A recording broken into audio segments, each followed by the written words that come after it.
Israeli employees and Palestinian employees spoke out that they are not really feeling comfortable about this lack of transparency, what is actually happening between Google and the Israeli military or government. Some claim this is death to art. Creative jobs aren't safe from machines now, and even high-skilled jobs are in danger then of becoming obsolete. The Mona Lisa in a very apocalyptic setting. Twitter is bringing editing tweets to its platform. It's testing it live right now. You will be able to see the post history as a user. So this company, Hyperstealth, actually has developed a special foil that makes things invisible. The foil actually is bending light around an object, and by that it's making the object itself almost invisible.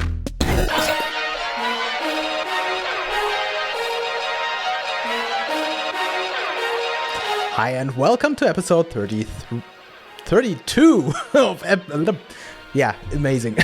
Welcome to episode 32 of the TechReview. Every 2 weeks we gather to discuss the hottest topics in science, technology and innovation. And today on camera 4 we have the amazing Chris. On camera 3 we have the amazing Vincent. On camera 2 we have the amazing Henrike. And on camera 1 we have the amazing me, Tarek. Hi. And if you like what you see here on the TechReview, you can of course visit us on Ideas Engineering IO, freetech.academy, or of course at Update, which I don't have here on this list, but we are also on Update, right? Update.com? Vincent, correct me if I'm wrong. And without further ado, let's go into the news. Yeah, sorry, I didn't have it on the sheet yet. Let's talk after. But as you can see, we already have the Update logo here in our dashboard. And before we start, I am amazed that we are international now. And since we distributed our podcast through all major podcast networks on Spotify and on Apple, what is it? iTunes, Apple. What is it? Apple Podcast. Apple Podcast, right. I observed the statistics and the majority of our listeners are actually coming from the United States. That's very, very interesting. Then on second place, it's Germany, and third place is Peru. And I love it. So if you are from the United States, Germany, or Peru, shout out to you and leave us a comment. I really, really like it that we are listened to at least worldwide. And we now have, I think, more listeners than viewers. So people like listening to us. I really, really like it. So let's jump into the news. Today, first article comes from me, which is Google. Yeah, and usually I try to be not political in these things, and I try to leave religion and politics out of the news. But this time, I actually brought 2 links which are kind of political touched. And the first one is about Google and Project Nimbus. And this one is not really news. I think the project started in 2021, which is a major contract between Google and the Israeli government. And so far it's not that bad. It was a big project where I think Israel plans to move a lot of their governmental and educational infrastructure to the Google Cloud. But what is not that nice is the topic of transparency. There are some Google employees who did not fully understand what are the boundaries of these contracts between Google and the Israeli government, because as far as the media is reporting about this, these contracts are not limited. So there are explicit clauses that forbids Google to, for example, limit their services to educational sector or the public sector, but they are forced to also provide these services to the Israeli military, for example. And since there are a lot of Israeli employees and Palestinian employees working for Google, a lot of them spoke out that they are not really feeling comfortable about this lack of transparency, what is actually happening between Google and the Israeli military or government. And so this article is not about politics themselves and the conflicts in the Middle East, but the lack of transparency of Google, and even stories about employees who spoke out about this, who were then moved to Brazil, for example, and they had like a change of their contract, and it was said like, you have to move in the next 3 weeks to our office in Brazil, or otherwise you will lose your job. And so this is very, very sketchy in terms of transparency, especially because Google always claims to be very transparent and claims to, what was their motto? Do no evil, right? And so it's a big question mark if everything that is happening within this project Nimbus is actually transparent and not touched by, let's say, military influences. And if you remember, there was in the past also this project with Google and the, I think, American military, where a lot of Google employees, they simply refused to keep working on these projects because it was for, I think, enhancing targeting systems of the US military. And then Google actually canceled these contracts because the employees did not feel that this is the best way of using their technology. And so with Project Nimbus, this is now a big thing where TechCrunch is reporting about many employees who are now in like internal fights with HR and trying to simply get transparency into these contracts and are either removed from the company or are in legal battles between Google and themselves. And there was, what was it, like an internal investigation which concluded that there is no wrongdoing between Google and the employees. But this is not a very good investigation because it was investigated by a lawyer who is on retainer by Google. So he can't be like neutral if he's paid by Google. And so it's still the question of if it's really everything all right.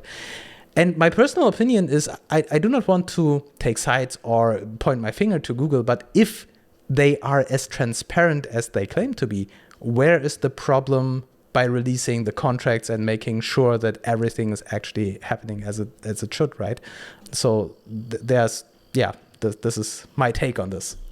Do you have any thoughts on this lightweight news that I take as my first article today? I mean, I just totally agree. If there's nothing to hide, they can be as transparent as they claim they are or they want to be. And simply the fact that they aren't transparent about this makes it a bit, makes you question this whole thing.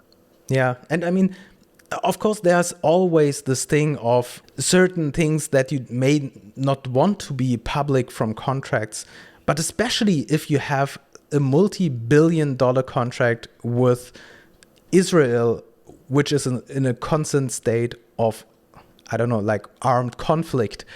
I think, especially in terms of public relations, it should be very important to make sure that no one gets the wrong impression of what you're doing when you are selling your software and your platforms into this region, right? And all of this is not saying that anyone is actually doing something wrong or mischievous with this technology, but it's only about this lack of transparency that everyone can, or basically everyone is forced to interpret and to guess what is actually happening there behind the scenes. And so I think it's really a problem of Google not showing what they are doing simply to save their faces. I would maybe guess that Google maybe did something wrong in the first place by stating specific things that they are doing. And now when releasing more of the information, when making it more transparent, they would probably have to show that actually it is much more military use than they initially said. So I think, I don't know, from what you just told us, to me, it sounds a bit like, well, we lied in the beginning, or maybe we didn't tell the full truth in the beginning, and now we need to stick to that, even though that maybe it would be much easier to just, tell everybody the truth, because especially with Israel, I think that specifically United States companies, or the United States generally, is very accepting of what specifically the Israeli side is saying, communicating about the conflict. So it wouldn't be that tough for Google. I think they made a mistake at the beginning, and now, well, they need to stick to that to keep their legitimacy, to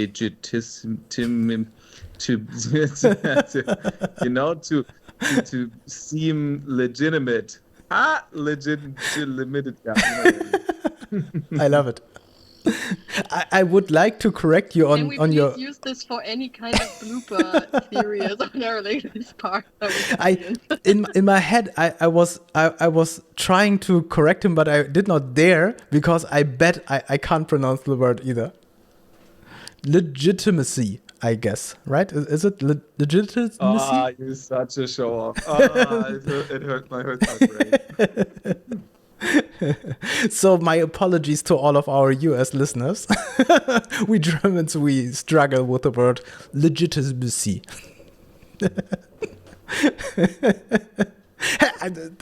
I'm not sure that I can pronounce it correctly. Legitimacy. Legitimacy.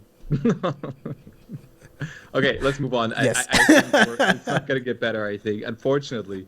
But I think that's a great, like, if anybody, I don't know what the time is, but if anybody in the podcast wants to jump to 17:54 on my clock, it's a wild ride. And now, this. Next article comes from Henrike. I already forgot the new transition already. Surprise!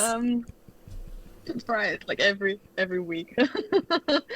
Today I have like a new theme. Since Artemis didn't launch, I thought, okay, what am I going to paste into our backlog? And today it is art related content. The first one is about an AI generated artwork that won first place in a competition, which was quite controversial among the creative artist scene. Some claim this is death to art. You know, creative jobs aren't safe from machines now, and even high-skilled jobs are in danger then of becoming obsolete, like a discussion that's not new, but now brings the creative scene in focus again. The artist himself who made this, you can't say painting, but this artwork, says that the human element has been completely ignored because he was still part of the creation process. He refers to that he generated images with Midjourney and he used Photoshop and upscaled it with gigapixel and whatever. And then in the end, that was the result. So basically what the people are doing, which is kind of interesting, they're judging artwork by the method of creation. And this is kind of a broad discussion you can start, right? I mean, simply because they do not use technology to create their artwork, but like paint or a pencil or whatever, this is said to be the normal artwork, and this is now not art. I mean, this is like the discussion that's behind it, right? So the artist said in the end that probably they will create like a new category of AI art or something to end this discussion forever, and then it's like you are in this cluster or you're not. But yeah, it's you can read maybe also like a philosophical question, like what defines art and artwork in general. So that's why I brought it here. Yeah. And I also had this idea of what happens if I train, for example, for writing an AI with everything that I wrote in my life, all blog articles and everything that I wrote, then technically the AI is able to mimic me. And so if I then have it generate things in my name, it is kind of based on my work and trained on my work, and the AI would work in my stead. But I would not be the original author anymore, even though the AI is only knowing things that I wrote in the past. So this would also be this question, if this is then work where I would be allowed to put my name beneath it. And I could imagine with art, it could be the same. If I'm an artist and I painted 1,000 pictures, and then I trained an AI on basis of my images, then this AI would only be able to generate art in my style with what I created. So it would work in my stead. But it would be probably a forbidden tool in terms of art competitions, because they want you to create original art by your own hands. But yeah, I understand this conflict. I mean, you can also... Just really quickly adding to Tarek, did not you bring this bot that mimics you after your death? Yeah. Was it you? Right, yes. Yeah. So this would be exactly that. Yeah. Yes. Yeah, kind of. Right. If it mimics then my speech and everything, yeah. The question is if it's transparent, if this is then my bot or if it is me, because in this case, it was like a bot controlling my avatar. So people talking to the avatar would not be able to distinguish between the real human or the bot mimicking me. Yeah. Imagine your avatar would then continuously create paintings. So we would have a dead, imagine a dead Michelangelo creating images. Oh my God. As a bot. Now that you're saying it, this actually opens up a way wider discussion, because as you said, yet now imagine we train a bot exclusively on the artwork of Michelangelo. Then it could create new original artwork of Michelangelo in his name because it is trained by exactly his work. That's crazy. Yeah, what but if that's that not you. wins an award? Right? Michelangelo. There was this one rapper, I think it was, Tupac, who died quite young, and he's still publishing songs, and this is because exactly the company behind that is exactly doing what you're just describing. So this idea is happening already, I think. But in this specific case, this was not the case, right? So here it was not like the AI had been trained only on pieces of art of this one specific artist. So that was generated, the basic piece of art was generated by the AI, which actually had been fueled with input from many other pieces of art. So it was not really the original piece of art of the artist. So he just let create the AI something and then optimized that. So the original piece of art was not really his personal kind of inspiration, so to say. good question. Was it? I'm not sure. Because then I would say, because you were asking actually for the process of creating art, and I'd say, yeah, this is kind of a philosophical thing, but then he would have taken something from somebody else or from many people, many other artists, which actually had been the basic fuel for this specific AI. And then there would have been something, and this he would have taken and then optimized and formed into the final shape. And yeah, of course, it's partly then his piece of work and his piece of art, but just partly. So the initial piece of art has not been created by the artist as such. I think it's difficult to say that in this case, the artist is the creator of the whole piece, since there's a big part which had been created by the AI, and the AI, as we know, is something, well, it's difficult to describe. Chris, would you say that an AI is able of or can be inspired of inspiration? Can be inspired of inspiration? What do you mean? So, Well, so I agree with you that there is this artist who creates something, but there is the AI that creates a lot of it.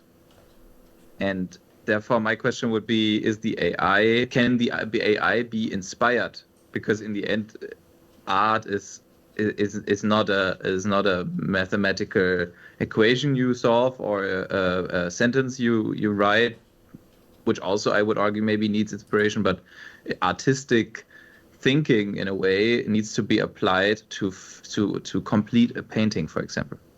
So would you say an AI is capable of that? Depends actually on the training, I'd say. So what we see with DALL-E, for instance, is really quite amazing. And in the end, this is a piece of art, right? So if I would create something with AI and then would go out into the world and say, look what I have done, and wouldn't tell anybody that has not been created by me, but by an AI, then I might be accepted as some kind of artist.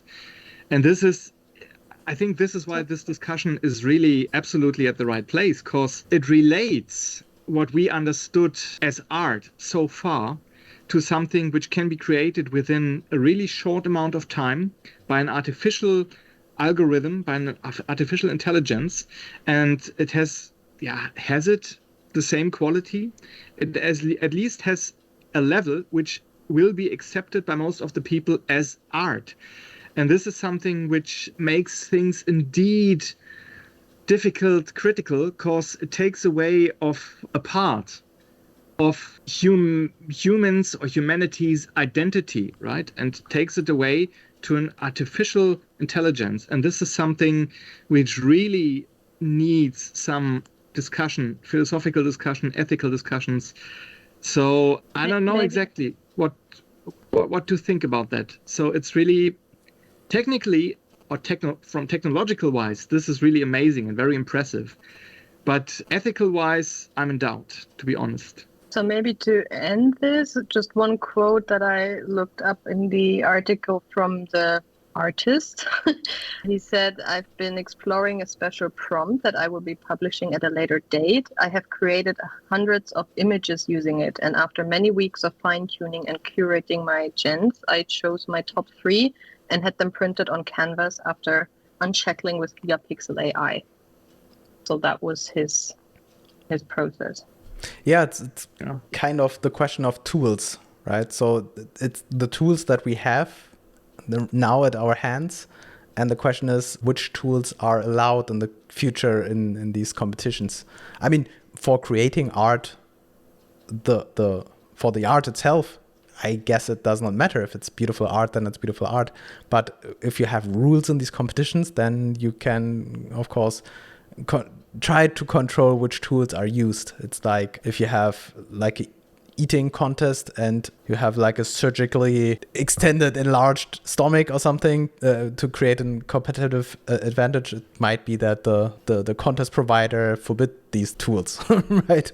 It's like doping in sports. I'm super excited to see what will be the final result, right? If the artistic community is going into the direction of we have AI, we have this amazing use. I mean, just think of something as the iPad with a lot of videos. I don't know if your bubble on TikTok is similar to mine, but I see a lot of people drawing on the iPad, amazing pictures. They could not draw with an oil painting, for example, obviously, because they have much better tools now. And so I'm really excited to see what's going to be mainstream. Is mainstream going to be technology-enhanced art, right? And then there's like this specialist, like with diving, right? You have the free diving people without any kind of equipment. It's a very nerdy niche, and they dive into the ocean without any equipment, but it's like small. But it's going to be the other way around, right? Is it the big artistic community where the high prices are being paid, right? Is it still the one where you only have minimum of technological help? And then there's going to be this mainstream community that nobody really likes, where or non-mainstream, but there's going to be this community of artists, not even called artists, that use technology to enhance what they do. Actually, no, I did not want it to stop, but I just wanted to mention if we want to skip the random generator, maybe now, because my second article perfectly fits into this discussion, and maybe we just needed to have like another input, and then the topic is Sounds great. If our tech review is valuable for you, please give us feedback with a like or a comment. That would help us tremendously, and it wouldn't cost you anything. And if you don't want to miss the next episode, just click on the subscribe button. And now, back to the news. Okay, wait for it. And now, this. Oh, wow, it's me again. What a coincidence. This generator, Tarek.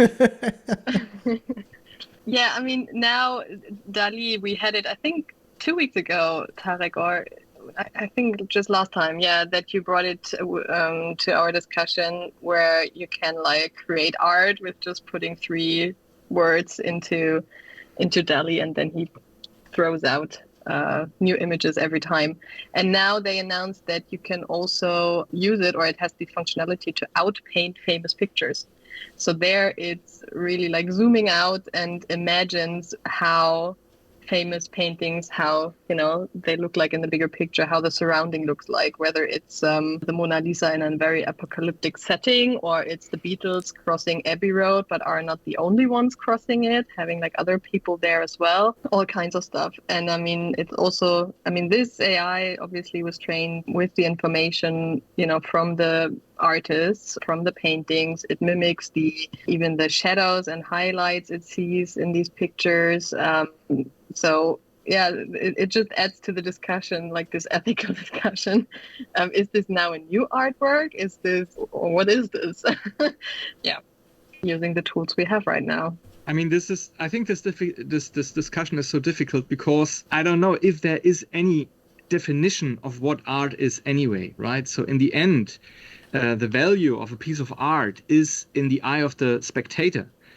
And we discuss about the question if the process is an important aspect which has to be judged for the value of the piece of art, or if it's just the result which is worthwhile, or what is it? Or is it the inspiration in the beginning of the process which came into the mind of the artist? Or in this case, the artist was not even part of that process. He just pushed the button and then the AI did something and then he just optimized that. Is that art? Well, depends on whom you ask, probably. But, well, the problem that I see indeed is, as I said before, that I have the impression that, how to put it, that a part of humanity's spark in mind, like call it inspiration, is taken away by these AI systems. And what happens now is that this whole branch of artists who had like a difficult business before anyways, right? So when somebody was an artist, it was difficult for him to buy his sandwich, to have something on the table at the end of the day, probably. And I think that this business has become much more difficult by technologies like these. So nowadays, call it art or not, but nowadays you have an inflation of these pieces of art, right? So whenever every person in the world can just like give one or two buzzwords, type it into the computer, and DALL-E creates not just one piece of art, but dozens of them with a similar or with a similar shape or about the buzzword which you entered, then there is no need to buy or to look at or to feel attracted or to be interested, to make it a little bit provocative, in the individual piece of those many little painters and artists out there in the world, because you just have it, but as I said, by the push of a button, and this is something I'm a little bit in doubt of if that is really the right way to act also in the future, right? So independent of the question that probably you make lots of people unemployed with technologies like these, I think of like photographers and artists and marketing designers, whatever. It's also a question of, as said, the human identification which we have and which we might lose a bit in this whole process of taking over our inspiration to artificial systems, to AIs. I call it racism. Because we wouldn't have this discussion if this were made by a human artist, right? A human artist remixing stuff from other artists, it's the most normal thing that we know. Usually it's then only a question of royalties. And you remix like a song from Beyonce and then you pay royalties to Beyonce in part because you remixed her work. Or you are actually a sketch artist, or you create like, satirical versions of art, like here this, what was it, the Quokka mascot, right? A human could do this. It's like you tell an artist to paint the Quokka oats guy as what's it, like a busty barmaid. You could do it. And if this were a human being, then you would say, oh yeah, nice work. But now it's a computer and people are scared because this new race of robots is starting to create really, really good art, and people are afraid of this. And so I think this whole discussion is basically fear from this new capability of this new race of beings working in part better than we are. And I think we have to embrace this as a new set of tools. And the big question would be about royalties and authorship. I think those are the questions that we have to ask ourselves. Yeah, I think there are two very important things you just mentioned. So the first thing is, yeah, of course, a painter, an artist could do that, but then he could do that within an amount of time, and then he would really have the creation process, right? He really would need time to create that piece of art in the end. And then he would have maybe copied the one style and the other one, and then he have mixed that up and made something out of his own. So that is also different to what we see here, because here we do not have just one or two artists, but we have hundreds, maybe millions, billions, I don't know, whatever kind of pieces of art which have been influenced this AI and let it mix up to something totally new in a very short amount of time. And this is something which is not human any longer, right? As we said, this is artificial. And therefore, back to my point beforehand, so I'm a little bit in doubt of that. And the second thing is, which you mentioned, that makes us a little bit afraid of, so to say, being outcasted, so to say. And this is not only true for art, I think. This is a discussion which touches the whole AI discussion, since the better AI gets, the more it can pushes you out, or can push humans out of their role, out of their positions, and take over their whatever they do. And in the end, this of course raises up the question: is the human being an outgoing model, so to say, which will be replaced by AI systems in the middle run, in the long run? And is that something which we want?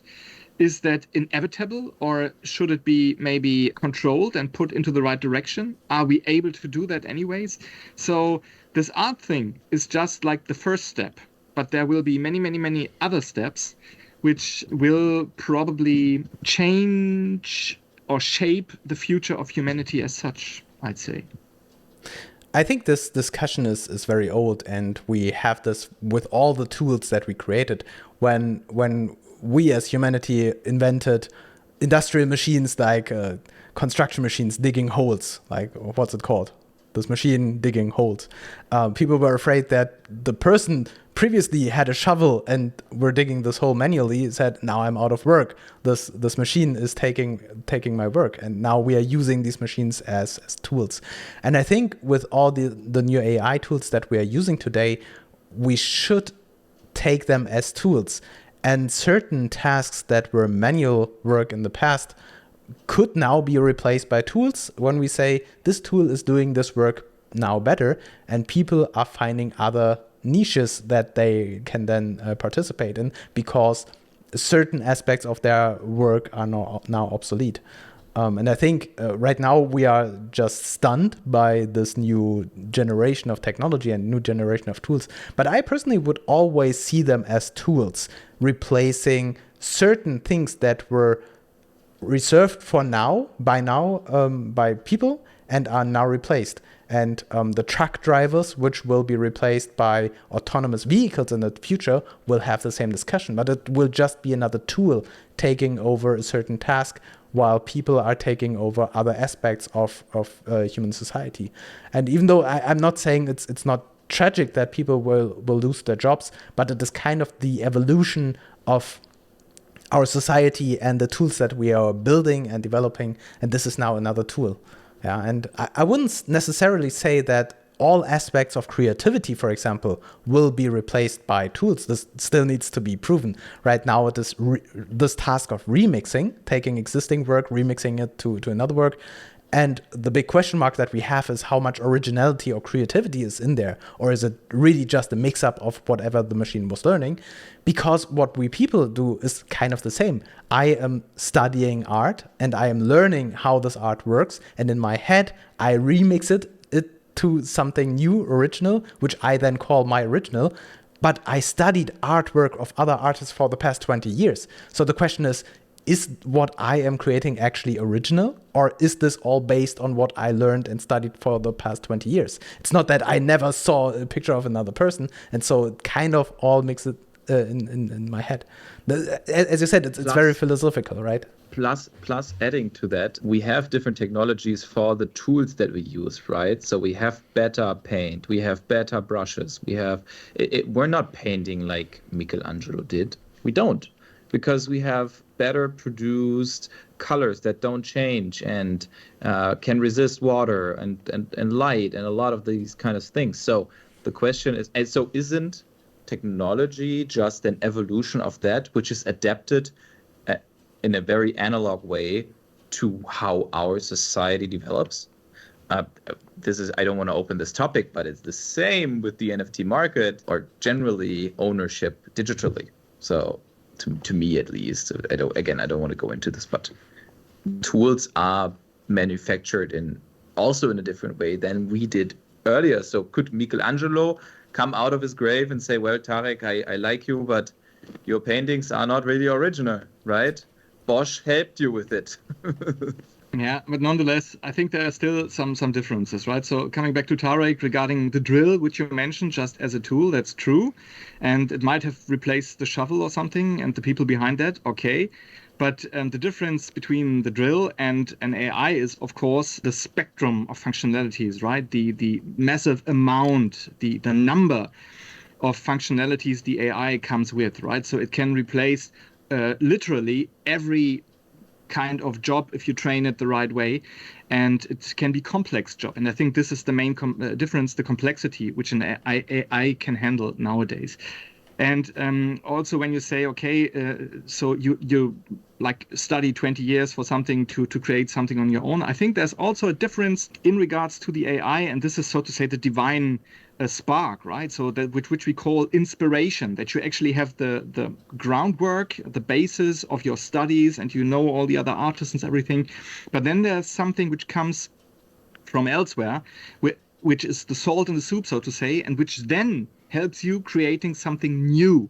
This is what inspiration actually is meant to be, right? So that you have one thing which is already there in the world, you have another thing, you put them together, and then you not just mix them and something old new comes out, just a mixture of what you had before, but then there's something which you have here on the left, which you have here on the right, and then the inspirational aspect makes that, or makes you combine that in a way that something really new, a third element is being created. And this is, for me, what art is about and what human inspiration actually is about. And I'm not quite sure if this is what we see here. So as said, I'm a little bit skeptical in that.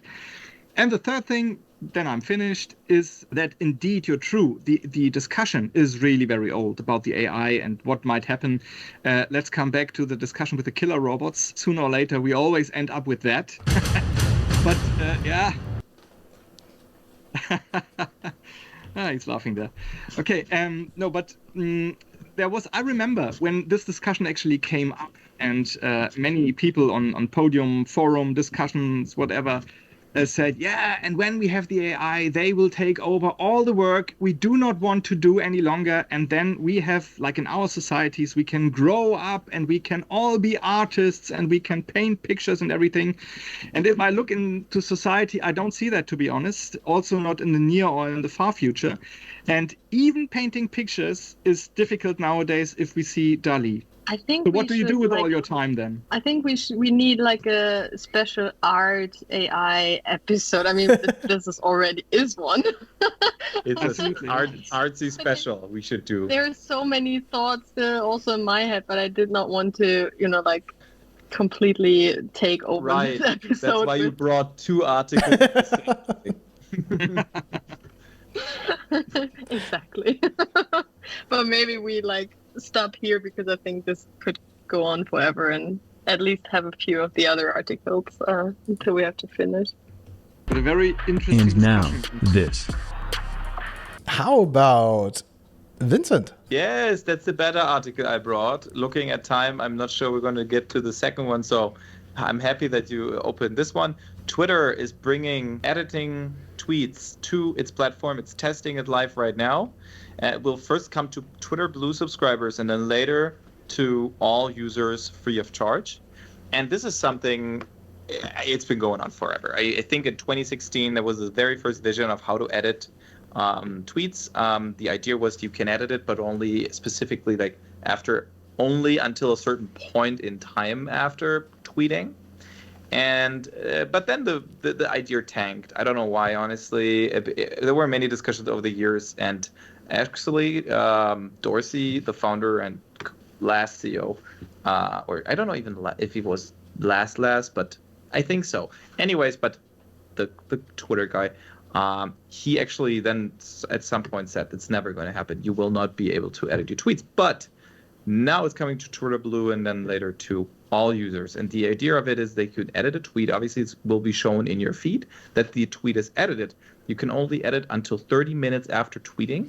And now that's actually something I really like. I think it makes sense. I've never thought of this before, but I think it's just extremely original and natural. You will be able to see the post history as a user.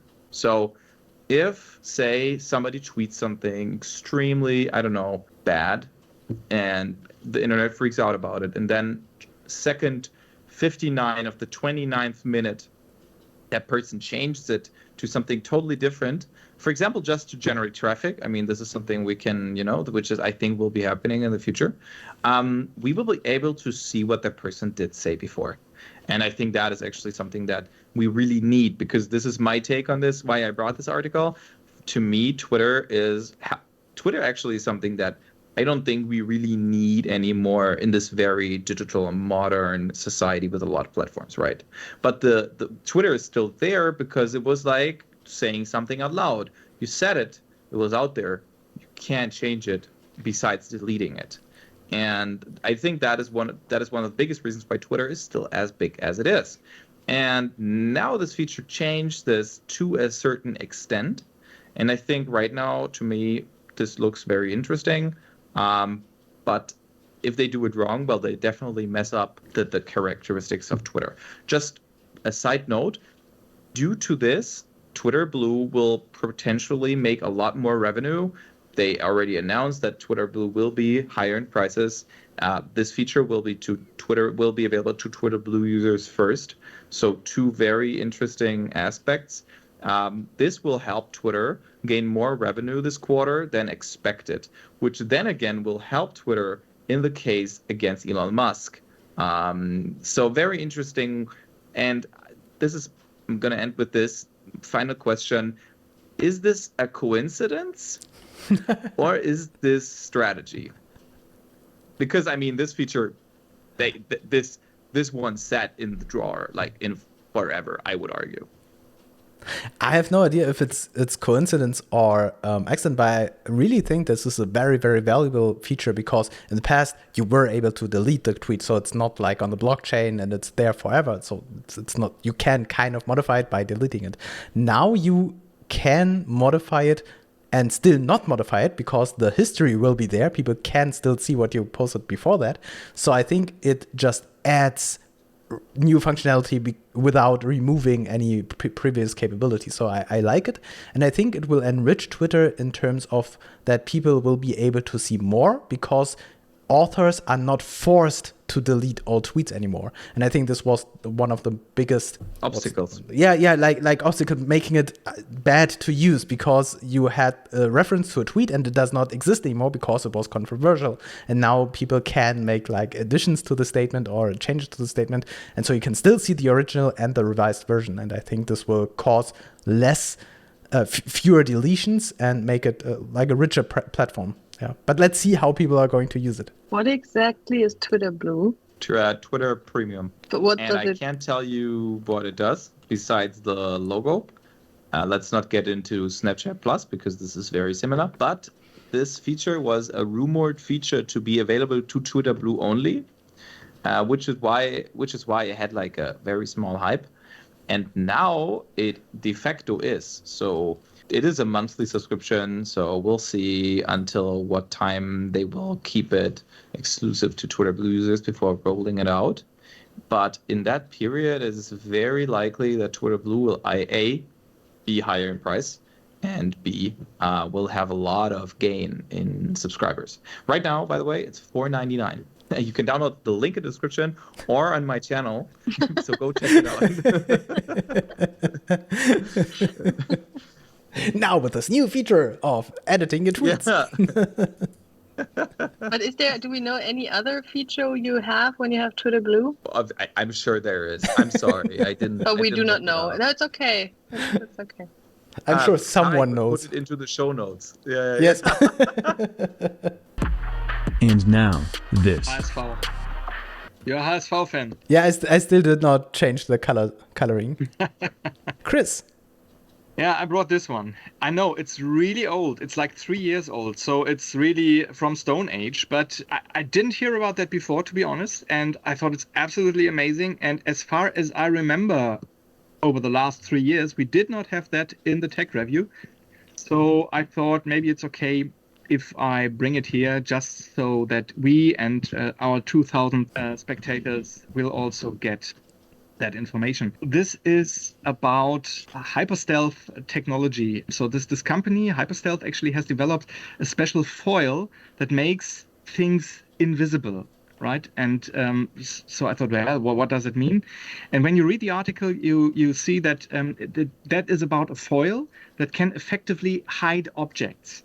And the thing is that the foil actually is bending light around an object. And by that, it's making like the object itself almost invisible. And this magic effect, so to say, is based on the structure of the foil, apparently. And as far as I got it, this consists of many outwardly curved lenses. And if you stuck like several layers of these, of this foil then on top of each other, then this effect occurs. Don't ask me about the quantum physical effects which happen there, but it seems to be working.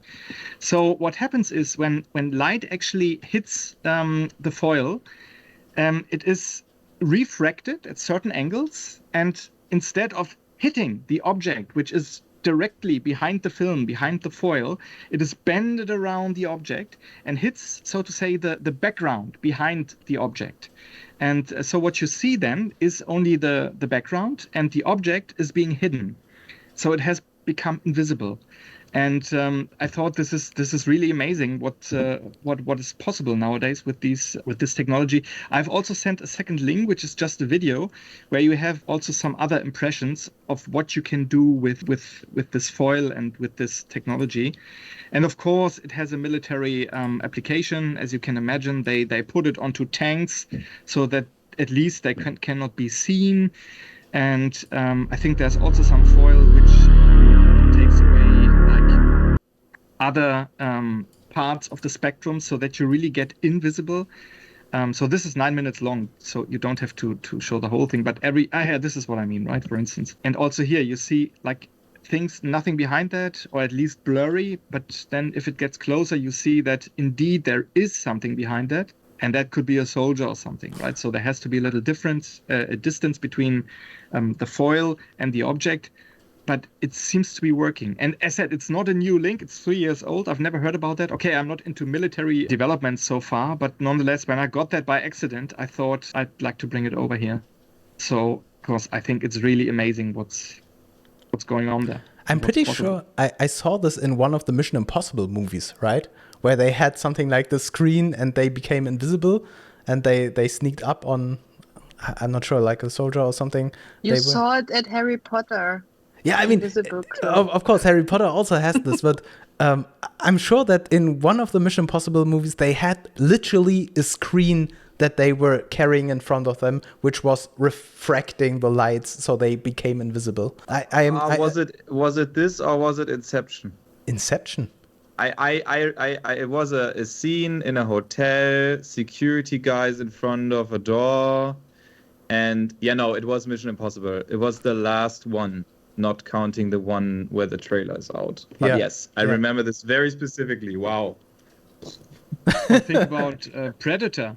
Was it called Predator? Yeah, sure. So this alien guy who actually landed in the jungle and then was like hunting there. Yeah. And he was also like invisible. Yeah. And like imagine you have a suit like that and can walk around, nobody will see you. Okay, it wouldn't work like that, I know. Yeah. But if they develop that a little bit further, maybe one day something like that could be possible. Yeah. Now that I'm thinking about it, I think in Mission Impossible, they had something like a camera behind that, which was then showing like the image from behind these people on the screen in front of this. So it's it's not really the same thing what we are seeing here. This one is just like this physical effect of refracting light and making it it not really invisible. Well, wait for it. I would say wait for it. I mean, imagine the AI learning tech. No, but you know those weird apps where you can remove Yes, of objects, course, but yeah. just dragging their fingers, your finger above the object, and the Right. AI understands.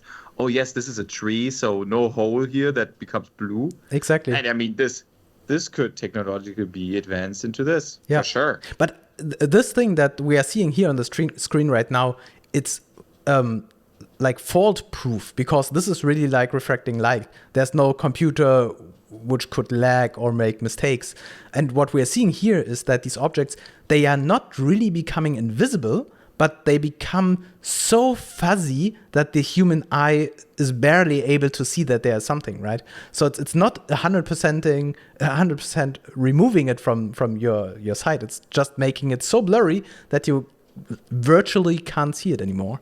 Absolutely. And this brings us to another aspect, again, to the philosophical aspect of the whole thing, which I like a lot. That is the last sentence of the article, where they say, will the world become more beautiful if we can make transmission towers, ugly buildings, poor neighborhoods invisible? Or is it just another step towards a filtered reality? And this actually brings us back to the discussion we had before. Filtered realities, right? We have augmented reality, we have virtual reality, we have DALL-E, we have artificial intelligences, we have fake news, we have, everybody has their bubble, as you said it before, Vincent. So indeed, we have a filtered reality in every aspect of our life, and mainly in the technical aspects, but also here in the pure physical aspects. So it is possible that that one day something like that might not be used for military reasons, but maybe just for design reasons within cities to hide maybe also just the ugly parts of the city. And then again, we are into this ethical discussion and have to ask ourselves, do we lose, and I'm coming back to that, do we lose another aspect of our human identity with technologies like these? Everything ends into Blade Runner. Everything in the end, this is just Blade Runner. Funny that you mentioned that. I'm not quite sure if it's Blade Runner or if it's, I don't know, End of All Days or something, but or Terminator. But indeed, that is also a philosophical question, which we maybe might discuss next time then. That Please. If with all this technology, the more technology comes up there, do we lose in the same amount, and that technology comes up, do we lose our human identity? Question mark. Sounds like Blade Runner. And now, Yeah, but this. Blade Runner is raining all the time, so Sounds realistic. Okay, let me throw in one more aspect of this article that I had before in terms of ethical AI. It doesn't take much time. I don't think we have to discuss this. I read this article in The Guardian regarding the Iranian authorities who are planning to use facial recognition software to enforce their hijab law. So they have laws forcing women to wear this particular outfit. And if you wear it the wrong way or you don't wear it, you can be punished for it. And now they are introducing machine learning, or let's say facial recognition software, so that they can scan camera feeds and social media posts and then persecute people who are then identified by this, because they also have like this biometric database, which makes it possible to identify every citizen of Iran to do so. And I brought this article because it fit perfectly to this other article with are we using our technologies in an ethical way? And this is another question where technically nobody is doing something wrong, because if the law of the country says it's forbidden to not wear your hijab, then it's just law enforcement, right? But someone is building the software, and if I were the author of the software or this machine learning system or this facial recognition software, I wouldn't be happy for this use case where people will then be punished because they wear like a wrong hairdress. Yeah. So just throwing this into the discussion of, for everyone who is listening to us, the question where, if we are happy with the way that we are using our technology on an ethical level, and if the degree of ethical AI that we are applying today in our society is right and sufficient. Just the question out there. Write me in the comments if you have thoughts about that. Okay. And now, this. Just because we are a little bit out of time, let's see the last one from Vincent. I can do that very quick. It is just the lookout for tomorrow. We have the Apple September event coming up. Arguably the biggest Apple event when we look at the user base, because the September event is always the iPhone event. There's WWDC in summer, talking about the Macs, and then there are different things. So let me just summarize really quick what we're expecting. We're seeing the iPhone 14 coming up tomorrow. We're also expecting the Apple Watch having an update. This will also diversify a bit. We're looking into potentially a new Apple Watch Pro, maybe with a new button for an easier use while doing whatever kind of fitness program you do.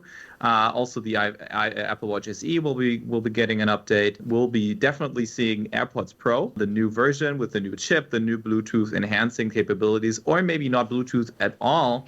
But I'm not going to get into this right now. Well, what is the event's name? It's Far Out. So from the weirdest speculations to the non-weird speculations at all. The biggest speculation is that iPhone 14 will be getting a new mode where you can actually call via satellite, which is called Far Out. And also the picture would match this because there's a picture of the Earth from space. So this is the weirdest speculation.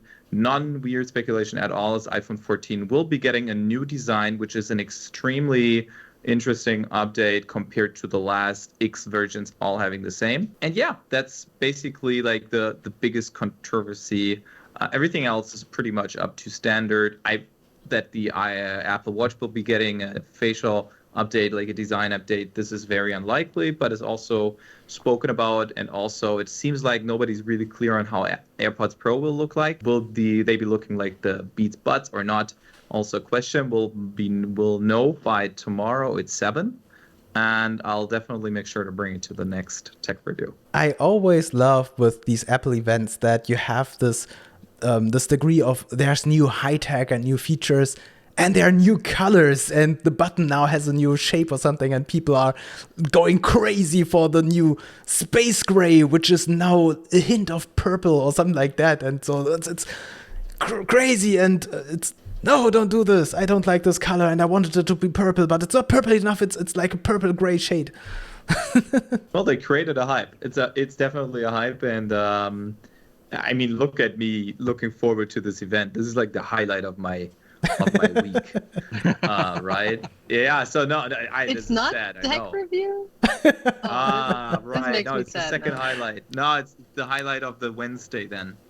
Yeah. No, but yeah, Tarek, you're absolutely right. They created this very hype. And I mean, Apple specifically has this habit of introducing new technology, which is actually super not new, but they call it, I mean, look at audio. They created spatial audio where you can, move your iPhone around and it will give you different sounds. This is not new. 3D audio has been around forever, but Apple made it a feature of the AirPods Pro and AirPods 3 and AirPods Max.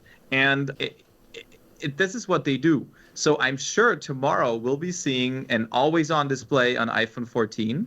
Like, I'm so sure that this will happen with the OLED display. And we all know this is not new. Everybody has this, right? I mean, look at OnePlus. It's for example, cheap manufacturer, right, from the Huawei conglomerate in the end, and they have it. But Apple will act like they just reinvented the wheel. Now it's from Apple. Yeah, right. Yeah, no, I mean, there's so much more that's rumored, but these are the features that we'll see. I mean, there's more like Apple mixed reality headset or the Apple Pro, the Mac Pro, and more, whatever. Looking forward to it. Okay, thank you so much for all your contributions. As always, I love it. And the tech review is always the highlight of my week, and I hope yours as well. So see you in 2 weeks in episode 33 of the tech review, when we try to pronounce things like, what was it? I already forgot. Legitimacy or right. Or whatever when we try to pronounce legitimacy.